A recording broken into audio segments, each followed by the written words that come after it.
So thank you for being here. My name is Jen Doty, and I'm new to Oregon. I'm new to the University of Oregon, and I also want to acknowledge my collaborator, Joy Gabrielli at the University of Florida. But I would like to start with a story. So this is going back to when I moved to Florida. My son was 14. And he was excited to move to Florida. He was like, yes, I want to do this. I want to move across country and start over. And he gave it everything he had for about 3-4 months, right? And then it just was so much harder than he thought it would be to make friends, to break into circles. And he was lonely. And he started spending a lot of time online. We had a house rule at the time. The house rule was that you could spend 2 hours on screens and then we would turn it off. And so he was playing video games with his friends back in Minnesota. And it was like a way of coping for him. But I was also trying to make sure he had some balance in his life. And so I remember this one particular night where I walked up to him in his room and I said, hey, it's time to get off. Just totally ignored me. Did not say a word. And so, using my best parenting techniques that I share in workshops and all these things and write about in my research. And I walked over, I made sure I was like making eye contact. Of course, he was like avoiding the eye contact, kind of touched him on the shoulder. Said, you need to get off now, or they'll have a consequence. Totally ignored me, nothing. So, okay, what am I gonna do? I walked over to the garage and I hit the fuse so that his room went dark. And he stormed out of the room. All of a sudden the kid was mobile and paying attention to the world outside of video games. And I have to tell you, this kid is like 6'2" at this point. He like hit his growth spurt. He was skinny, but he was tall. And he went to like move past me. And I just said, no, don't even think about it. And it was this just really tense parenting moment.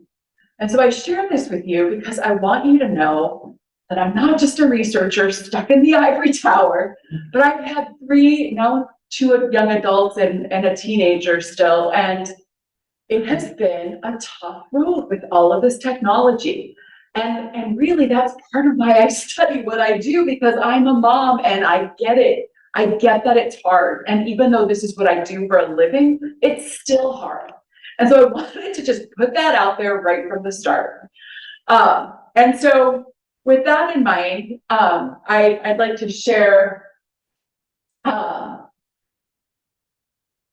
just some of the things that I've learned along my journey and get some of your perspectives along the way as well. But I want to start with how many hours kids spend online. And I kind of like to take a poll in the room. I don't have the Menti set up and I'm afraid to, given all the technology issues. So I'm just going to do like the old fashioned raise your hand. So, and folks on Zoom, you can raise your hands too if you want. And Brooke, you can count those up if you want. So how many hours does your child spend online? You can identify one child in your head, maybe one who uses technology the most. So those who would say 1 to 2 hours a day, 2 to 4 hours a day, 5 to 7 hours a day, 8+ hours a day. So it looked like most of ours were between 2 and 7 hours. What did we find online? Were there any answers online? Yes. Oh no, nobody put them in the chat yet. Okay, no problem. So I want to share with you, this is new data that I just barely uploaded. Previously, I was sharing slides from 2019. This is the 2021 data. So it reflects the pandemic and what the pandemic did. And so these numbers are actually higher than they were in 2015 when Common Sense Media did this survey for the first time. They're higher than they were in 2019 when they did it for the second time. So it's been going up, which I'm sure doesn't surprise any of you. But the circles represent 12 hours that kids are awake every day. And so tweens, ages 8 to 12 years old, are now spending more than 5 hours, went up about half an hour. And that's time on media in general. So it could be listening to their phones, you know, like watching little videos, watching YouTube, social media, anything that they're doing on their screens. And that does not include the time that they're doing school or homework. So that's important to know. And then look at those hours for the teenagers. On average, 13 to 18 years old across the United States, more than 8 hours a day on their media. And so that's what the teenagers told Common Sense Media in terms of the time that they're spending online. Okay, so if there's one takeaway that you have from tonight, my message is balance. And so the idea that when kids are considering the time they spend online, that they should be thinking about how balanced their life is. Do they have enough time for physical activity? Do they have enough time to connect with people face to face? And then in terms of you as parents, is your approach, are you modeling balance? And then are you also approaching media parenting with balance? And so we'll kind of explore some of those themes tonight. I also would invite you to think about the internet as a magnifier. And I've been suspecting this for a long time, and it's a good old metaphor, but I just read an article that confirms this. It's this idea that when kids go online, and the screen time that they spend online, on average, and I've heard, like when I speak to a large auditorium, I can hear audible gasps in the room. There's no correlation or no association between hours online and mental health. A little surprising, right? Here's the thing. Internet and screen time on its own is not a bad thing. It's a neutral tool, right? And the Pew Research Institute just came out with their report that they do every few years on teens and social media. And teenagers themselves are saying, you know what? I am creative when I'm online. And I connect with my friends. I feel more connected. And I also get support when I need support online. And those are good things, right?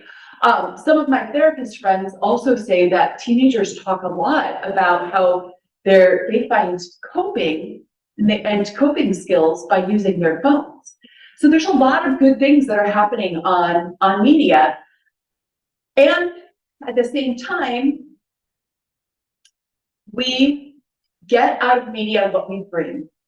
So what happens is teens who are in a place where they're like happy and positive and in a good mood, and they go online, and what do the algorithms feed them?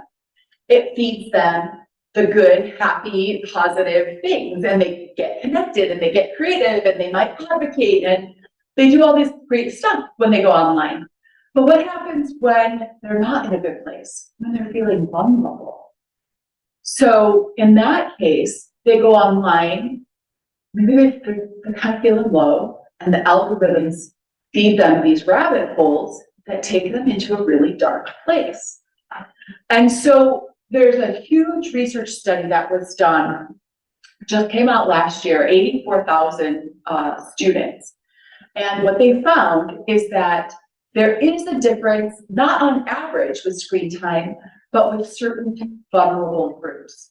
So girls, ages 11 to 13, and everything's changing socially, cognitively, physically, and they're feeling really vulnerable. And what girls do when they go online, according to the research, and again, this is no surprise to any of you, they compare themselves to other girls and they try to get social feedback. And those behaviors in particular are related with depression and anxiety. And so this large study found that girls that age who are spending lots of time online, a year later, were less satisfied with their life. Same thing with boys, ages 14 to 15, so their puberty and their changes are just a little bit later. And that transition from middle school to high school was the time when they felt vulnerable and when their screen time predicted low life satisfaction a year later. And then the final age group, once again, it's a transition out of high school into whatever comes after high school, ages 19 for both males and females. A year later, if they were online a lot, their life satisfaction was lower. So it's these moments in time where they're feeling vulnerable that it can really affect them the most. And so it's easy, sometimes it's easy for us to kind of be, for, you know, big media companies, for example, to say, yeah, there is no difference on average, there's no problem here, but there is, it's just with subgroups. So I wanted to just briefly cover some of the online risks, and then we'll get more solution oriented, because I don't want to stay on the dark stuff all night. I want to get to the solutions pretty quickly. But one of the things that we see a lot online is that young people are accessing content that is too mature for their age. And so in some of the research studies, when parents were asked, oh, is this appropriate for your child's age? Parents were kind of overestimating what their child could handle.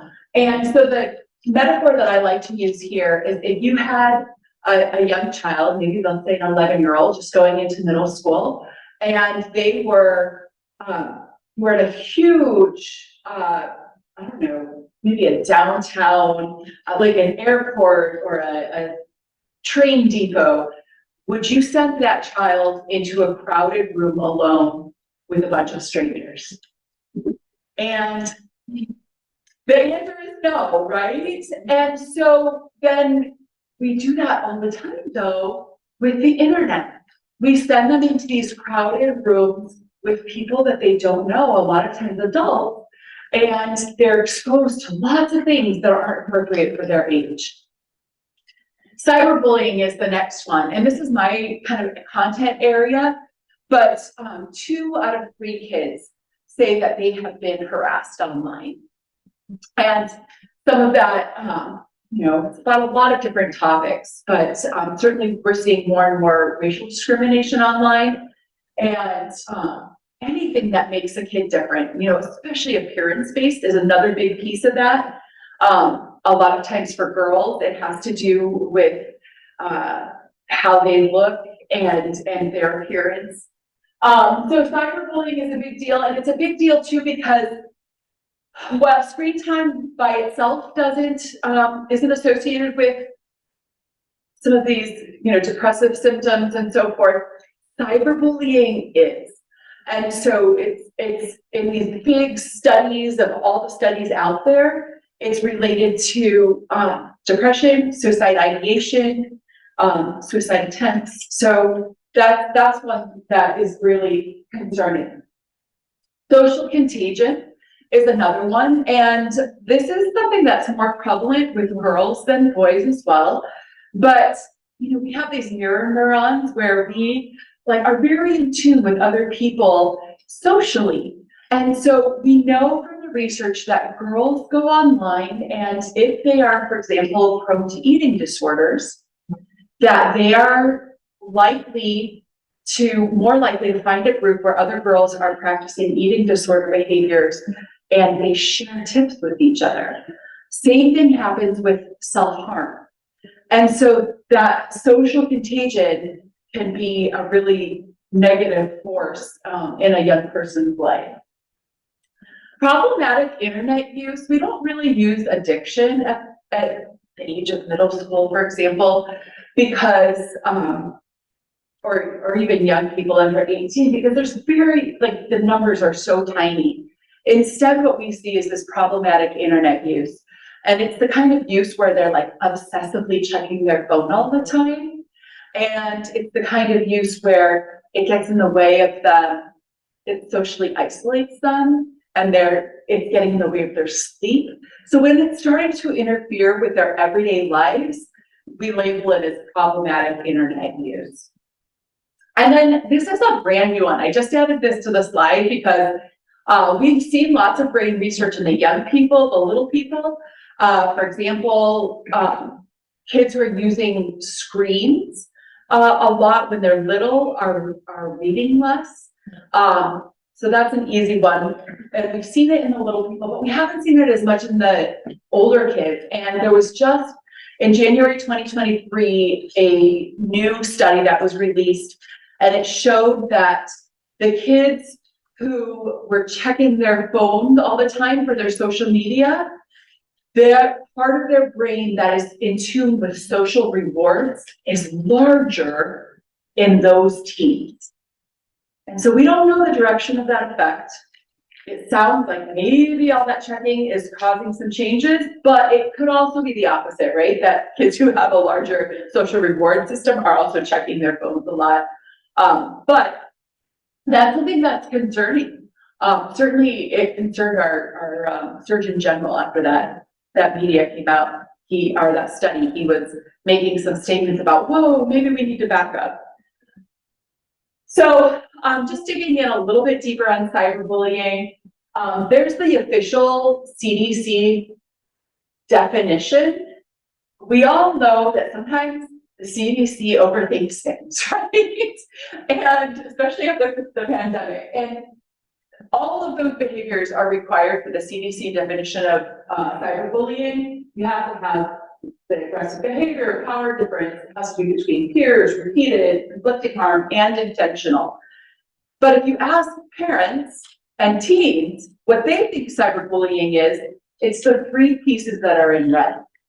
And we know that just meeting that criteria, in the research, we can see the harm and the mental health correlation, even if it doesn't meet all of the criteria. The other piece I would invite you to think about is the advertising that companies are doing. There was just a huge settlement a couple weeks back with Juul because they were marketing to our young people and they had to pay out bucks because of that. But guess what? Now there's a half a dozen or more other companies who are doing the same thing and they haven't been sued yet. So our kids are getting targeted for mature content, for online advertising for substances, and the research is very clear. When kids are exposed to that advertising, they are more likely to use substances at a younger age. Okay, so changing gears, let's talk about solutions for a few minutes, because there's a lot of wisdom in this room and online, and I'm going to share with you some of the things that we're working on and that are research-based, but I also would like to invite you all to share with each other for a minute. What are some of the solutions that you have found that work well in your home or that you've seen working in other people's homes to prevent some of this, the online risks or the risks that come from online technology use? So I'm going to give you just a minute to kind of turn to your neighbor or to talk on Zoom, and then we'll bring it back to the larger group, okay? So go ahead and turn to each other and talk amongst yourselves first. All right, let's go bring it back. Was there anything going on online that you want to share for us? Like anything folks said there? Nope, we were getting some people in Zooms and settled, Okay, but no problem. So some of the things I heard was restricting at night. So making sure that kids are getting their sleep time. I heard people saying kind of monitoring what they're doing, being aware of what groups they're part of, being aware of, hey, what's on that screen, being sensitive to different ages. There are different needs for different ages. And so a lot of that is like very in tune with what we're seeing works in the research. So I'd like to share with you all the tech parenting framework. We've been building an intervention for parents that we're putting online and sharing out, hopefully like quite broadly in the next few years. If you don't have this handout, Hope has a copy of it for you, but if there's 4 letters and each of the letters stand for a different tip. So it's an acronym. And the first tip is talk with your children about the media that they're seeing. And so very much we encourage you to strike a tone of curiosity, kind of, and not being, asking a lot of questions and grilling, but just like, very casual conversation, like, hey, what have you been seeing online? And what's the latest in the group chat? And just very casually know and be interested in their online life. The second one is to educate your child about the risks that are online. So for example, if you take a picture and you send it, you lose complete control of that picture, and it could go anywhere. And that is one of the issues that comes back in therapy all the time when something gets out there that kids don't want to be out there. Also educating them about the ways, for example, that those companies are advertising to them, and teaching them to be critical consumers about what's being pitched to them.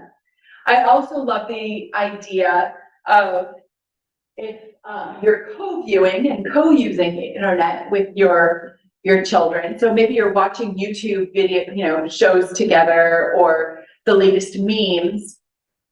There's these teaching moments that come up. And if you're doing that with them, or maybe it's like the Snapchat filters, right? And you're playing with your appearance, and you can have a conversation about, why do you think appearance means so much to people? Why do you think people hide their true appearance with these apps? So those are teaching moments that come if you're using the internet and the technology with your kids. Another thing that we recommend is to friend them on social media. Make that a requirement of them being on social media, so that you can be aware of who they're talking to online. And also just monitor what's going on. One of the tips that we're hearing from the school staff and administrators that we've been talking to is to encourage your kids to keep their friend groups small, and to only accept friendships with people they actually are friends with and know. That cuts down on the drama.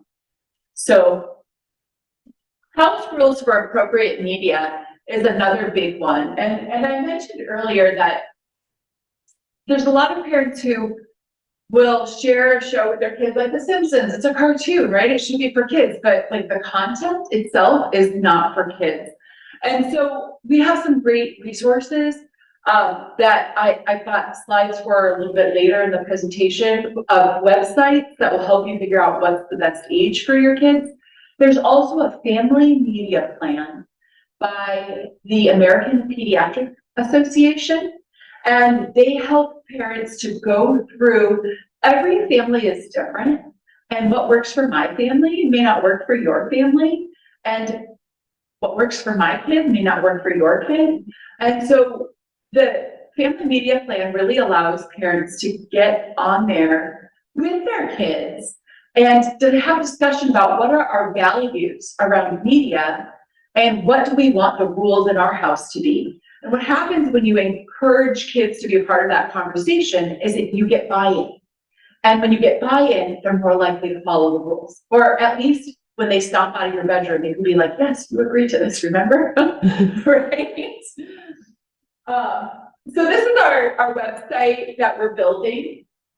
And we go through each of these. We have a kind of a week-long emphasis on each of those areas.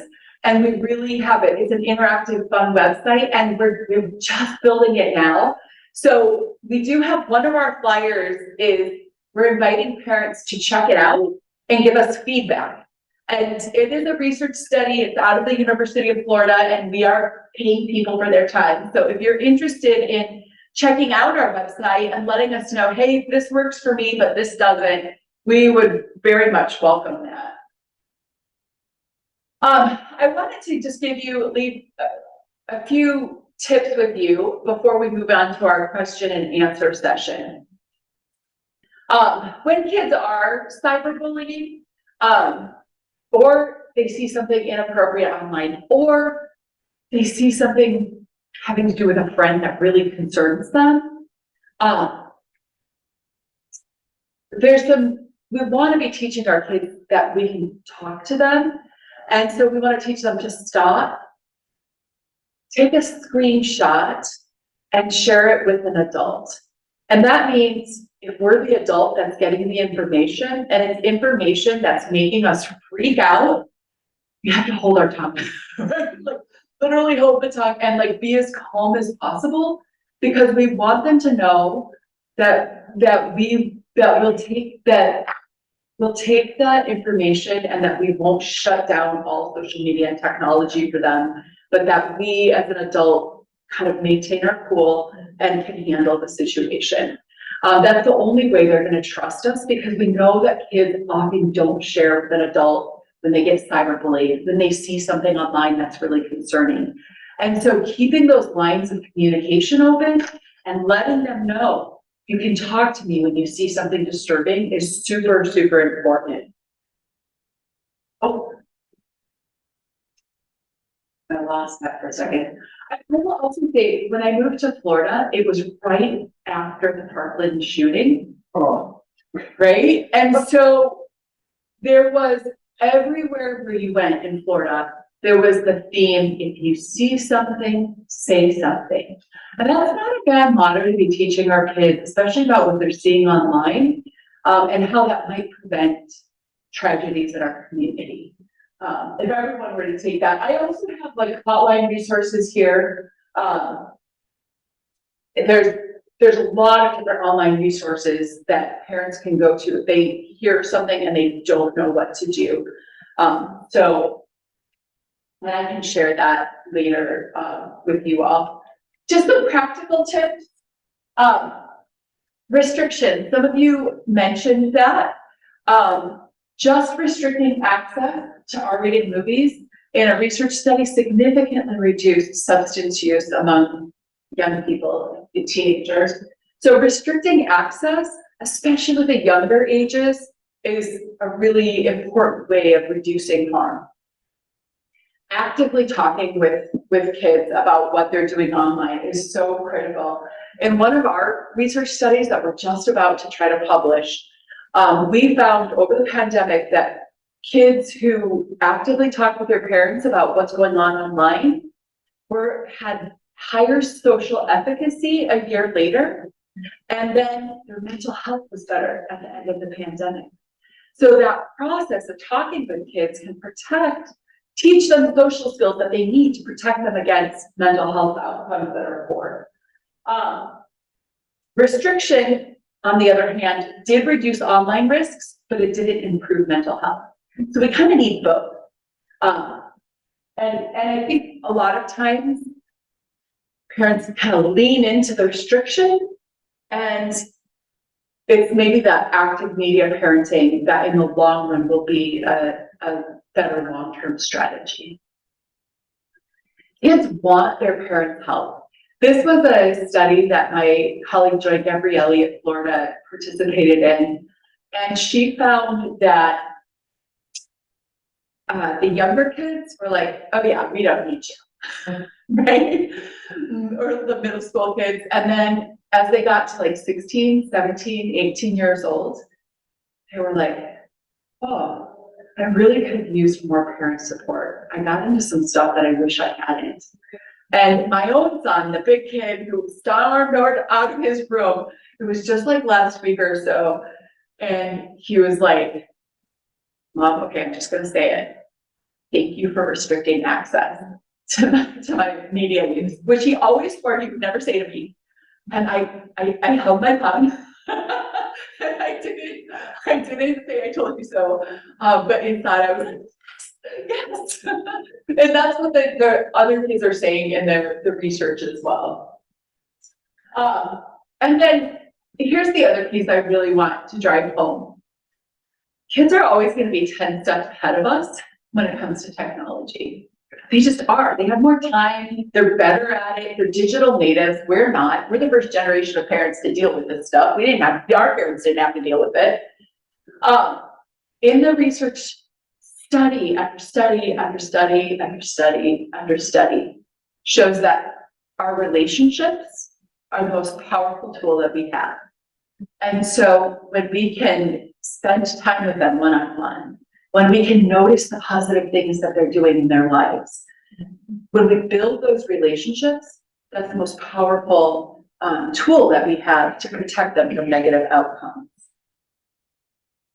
And then finally, my last bit of tips, the ABCs of youth access, age appropriate. We really think of restriction as being much more appropriate in the younger ages. And as they get into middle school, we start to do more of that active media parenting. And then we're preparing them for adulthood, right? So by the time they get close to becoming adults, we want to free up that restriction and let them make their own decisions so that they can make mistakes and learn from their mistakes. Because if we clamp down until they leave the house and then they leave the house and go crazy, we won't be there to support them. So giving them the chance to make mistakes while they still have access to us on a regular basis is not a bad way to go. So that age appropriateness, really releasing the grip as they get older. Balance for the kids and for us.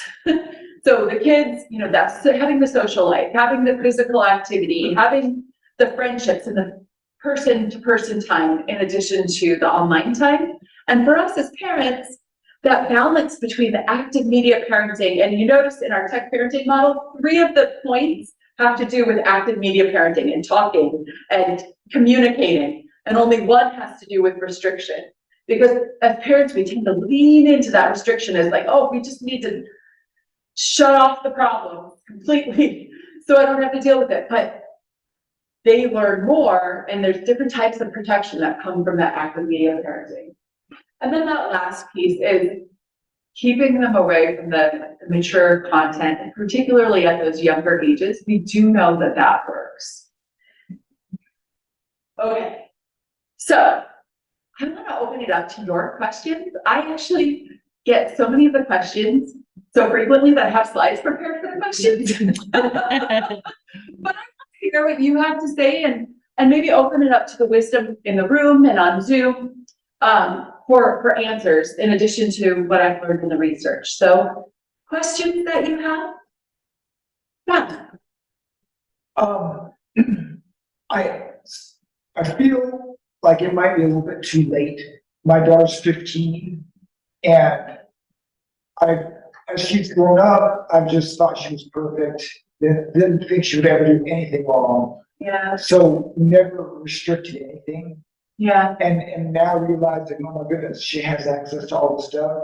She's looking at her phone at night, and I never put any restrictions on there. And so I need to, the counter's over there at the wrong door, and I've got to get the counter back in. Yeah. And I don't know exactly how to do that. Yeah.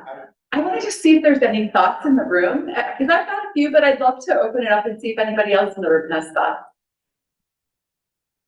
Well, I don't think it's too late. Yeah. I don't think it's not at all. Like, Yeah, never too late. because she's already had that access.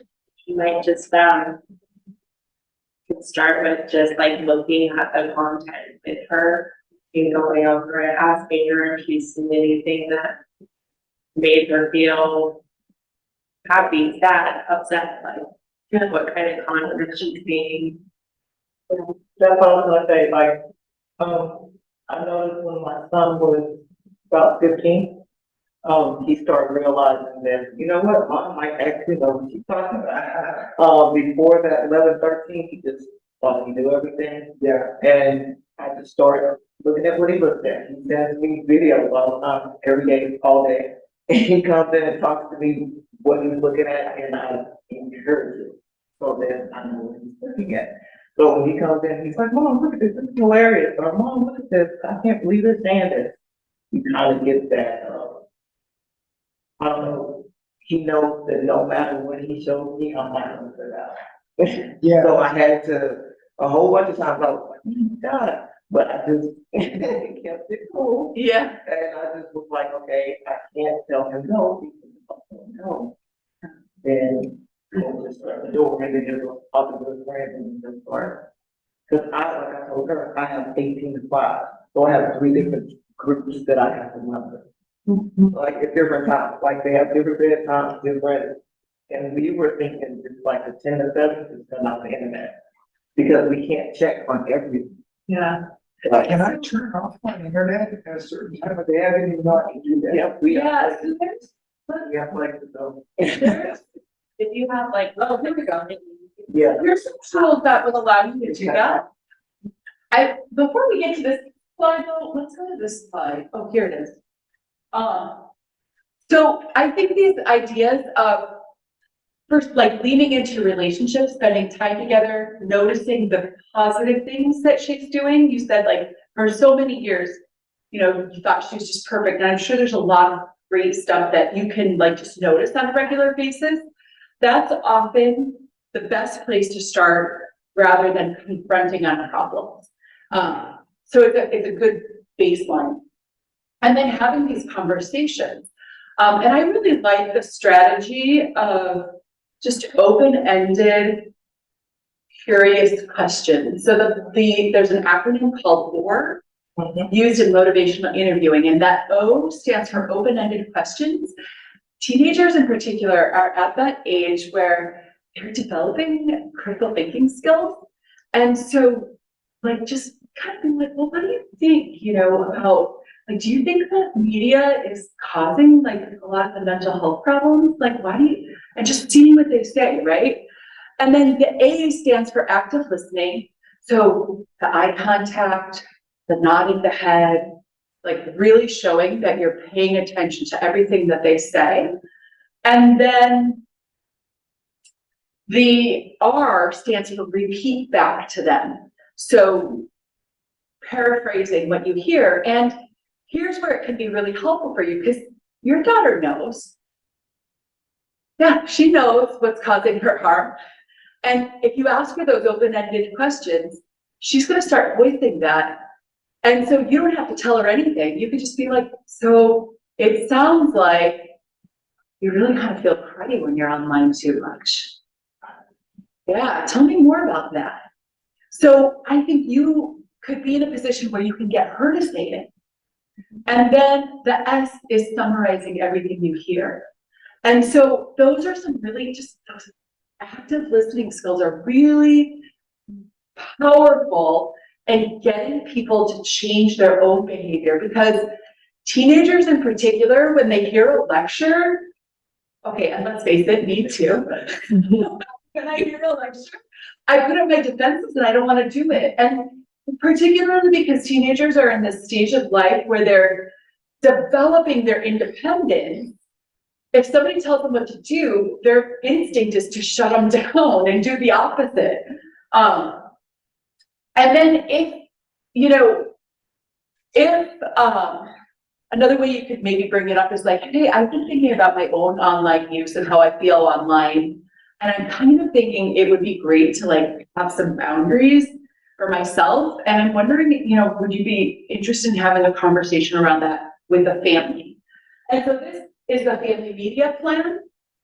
And that's that American Pediatrics. You can just Google family media plan. It comes up, it's in English, it's in Spanish, and you can really put in what are our values. And the nice thing is if your daughter starts saying, yeah, I don't always feel good when I'm online, then she might be more open to be like, hey, there's this tool, would you want to go through the process? And maybe she doesn't, but it's going to be hard to introduce the rules if you're just without that conversation, right? Especially since the cat's already out of the bag, as you said. If she agrees to restrictions and maybe you want to put the restrictions down anyway and say, I feel like as a parent, I wish I had done this earlier. We're going to start, and they might, throw a fit and maybe you do it anyway. And that's really a discussion, in your own home about how your family works and whether that's a good thing or not. But these are some of the technology monitoring tools, and it's usually one of the first questions I get. But VChip is in television, you can program what, ratings can go on your TV. Kennedy Circle, I find that to be better for younger kids. Older kids seem to be able to get around those controls, but it's a device that you can buy and it restricts time. It also restricts different apps and you can kind of program it for the whole family. I'm a little leery of these ones that have anything to do with spying. Yeah. Because I said earlier, our relationship is the most important tool we have. And if we're spying on our kids, the research shows that they pretty much resent that. And we think that in-person monitoring works well because it requires conversation and communication. But if you're spying on your kid, it's covert and it could actually backfire. And we do see some mixed results of restriction in our studies. And it's this idea of, really stepping on their autonomy, and depending on their age, the older they get, the less likely they are to fall in line. I do like Bark. Bark is, it's a software, and they also offer a phone where instead of allowing you to see anything that the kid is doing, it has an algorithm that only flags you if there's problematic content. If there's talk about suicide, if there's talk about substances, if there's talk about anything problematic.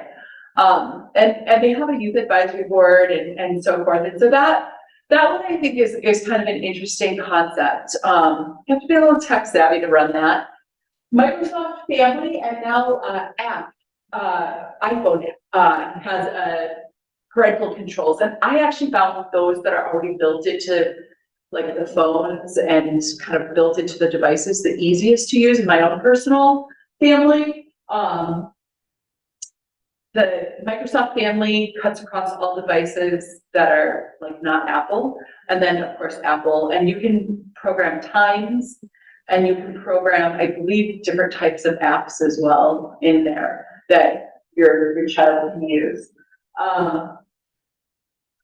Something that we always tell parents too is in all of these social media apps, a lot of them will by default allow location finding.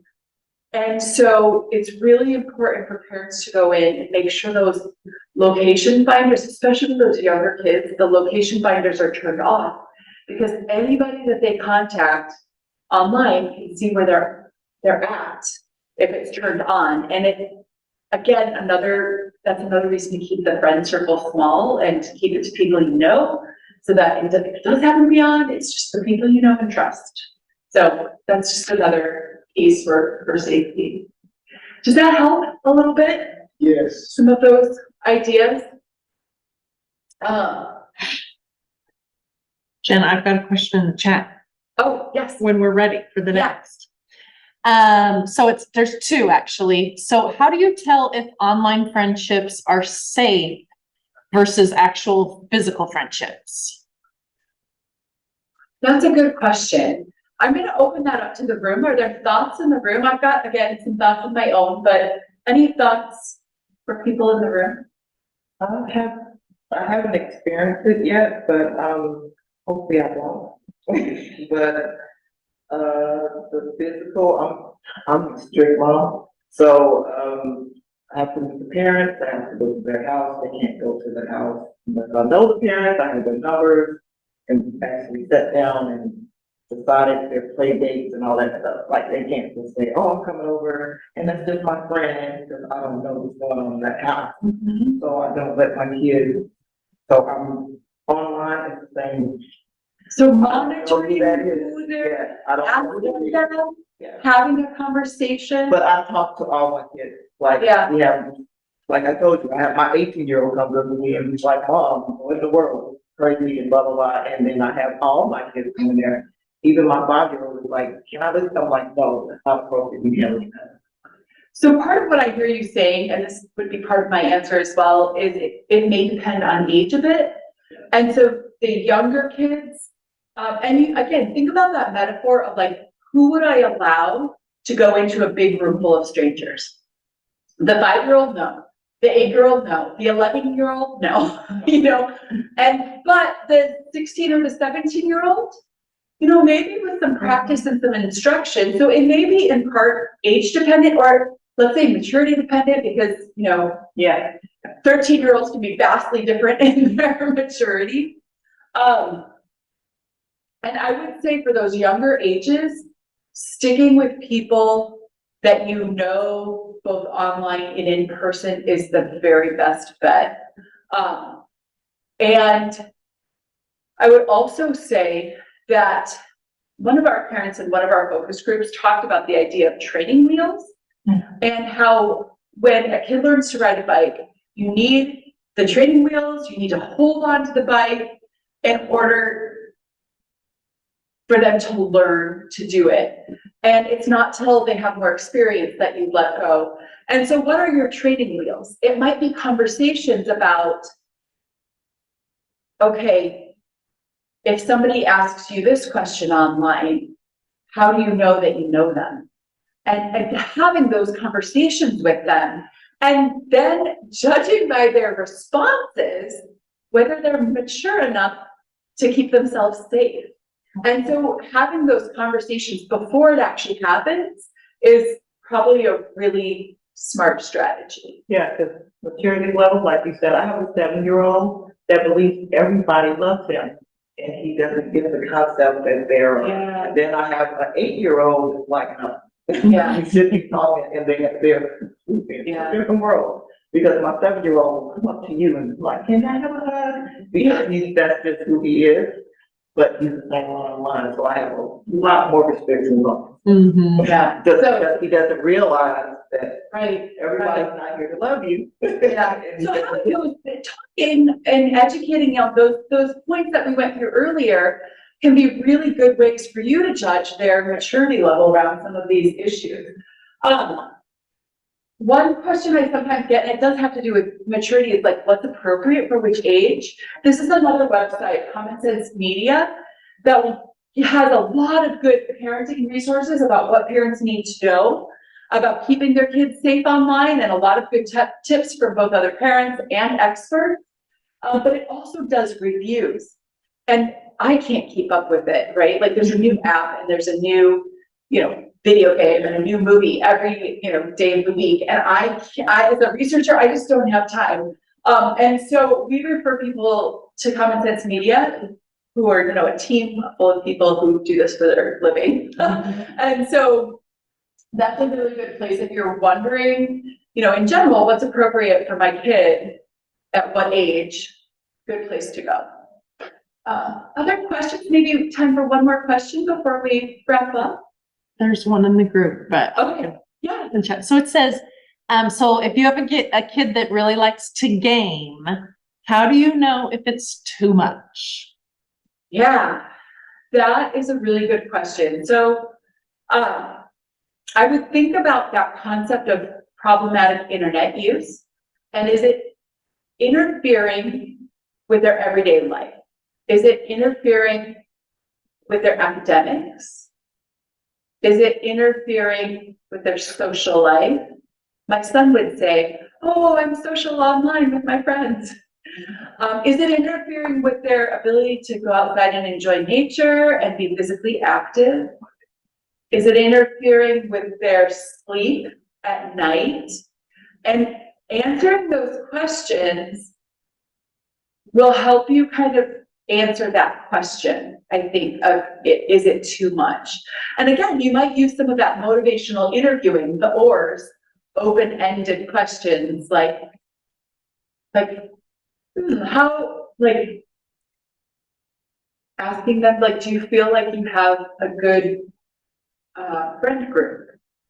And, you know, do you feel like you have a place to be yourself? And having that conversation. And maybe, how do you think, you know, being online all the time, you know, helps you, or hurts your social life, you know, and you might get both. And again, if they think we're grilling them and judging, they're less likely to open up. If we keep it neutral and curious, they're more likely to have an honest conversation with us. Okay. Questions or thoughts? I think we're just about out of time here. I do have, and some of you already got this. We're in the middle of doing interviews. We want to know, actually, we hear a lot about this anecdotally, but it hasn't been documented very well in the research. But we want to know how the time kids spend online, especially middle schoolers, affects their in-person day-to-day life. And so we're asking parents, and we're just doing these 1-hour Zoom interviews. And we're paying people for their time and their expertise. And we're asking kids, we're looking for about 8 kids, 8 parents, and we're asking school administrators. We want to get a 360 view of this. And the goal is, if we can document it, both qualitatively and quantitatively, we will be able to have kind of ammunition to go to our policymakers and say, here's some of the things that we're hearing and seeing, and we need to change things for our kids. And so that's really some of the work that I'm working on now. And so if you're interested, there's some flyers there. We also have a newsletter that we are starting up, and we will be sharing with people in the newsletter some of these resources we have, but also some of the findings of our research. And so, you know, what we find from the interviews we'll report in our newsletter, and that's quarterly. It doesn't come out all the time. I don't have the energy for weekly or anything like that, so you won't get spammed by me. But I wanted to share that with you. We would love to hear from you, or from your kids, or from your neighbors and your neighbors' kids. And yeah, that's it. If you want to get a hold of me, you know, feel free to reach out. I'd love to hear more of your perspectives on these topics, because you know, my kids are getting older now, and reality on the ground is changing all the time, and we need to keep up on it. So thank you so much for your time and your thoughts and your attention and your wisdom.